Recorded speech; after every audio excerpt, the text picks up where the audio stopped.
Hi, I'm talking to you again about habits. It's a reoccurring issue for me. I don't know about you, but if you're struggling with knowing that you need to start doing something or stop doing something, and you have experienced a lot of difficulty in trying to start or stop that thing, listen up.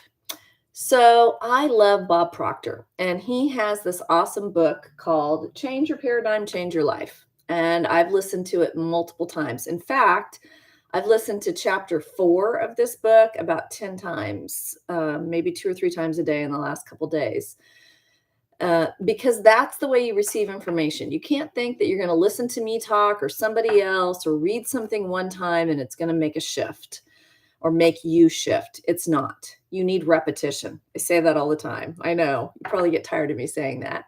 But I want you to understand this concept of paradigms and what a paradigm is. And a paradigm is basically your habits.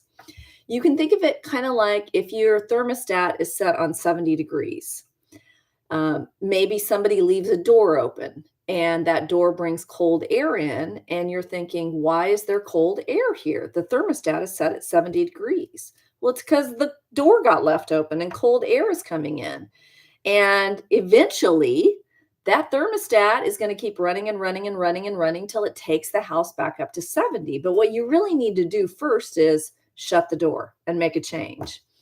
You might also think of it kind of like autopilot on a plane.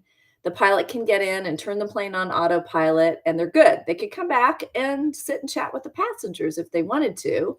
Or if there's some turbulence, that autopilot is going to auto correct the plane and put it back on course. Well, that's what your habits are doing. You can't blame your habits. It's happening automatically, just like your thermostat or autopilot. So we spend some time, let's say, here's the classic one. You go on a diet, you want to lose 20 pounds. You change your eating habits and you maintain that diet and you lose the 20 pounds.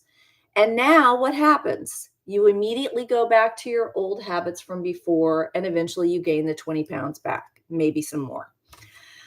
Because that's your paradigm. How you've behaved all this time, how you've eaten all this time, you altered it.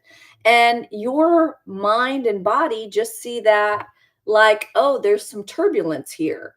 And eventually it's going to autocorrect back to your paradigm. So, how do you change your paradigm then? It's simple, but it's so hard. It's intention and repetition, as well as understanding. If you don't understand why that's happening to you, it's going to be very difficult to correct it.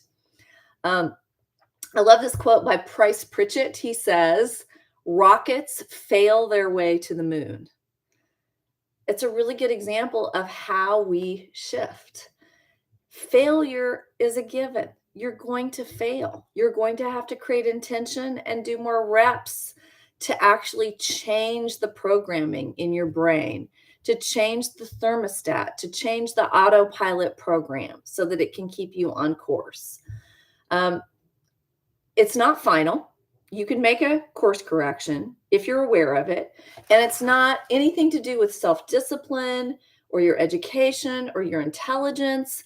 I know so many very well educated, intelligent people that struggle with so many things. It's almost as if sometimes being really super smart kind of makes it harder for us. You've got to consciously override that programming.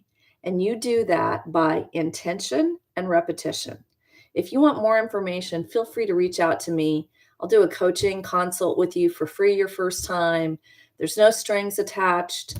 I just want you to thrive. I want you to be the best that you can be, because the more people that are operating at peak, that are taking charge of their paradigms, the better this world will be.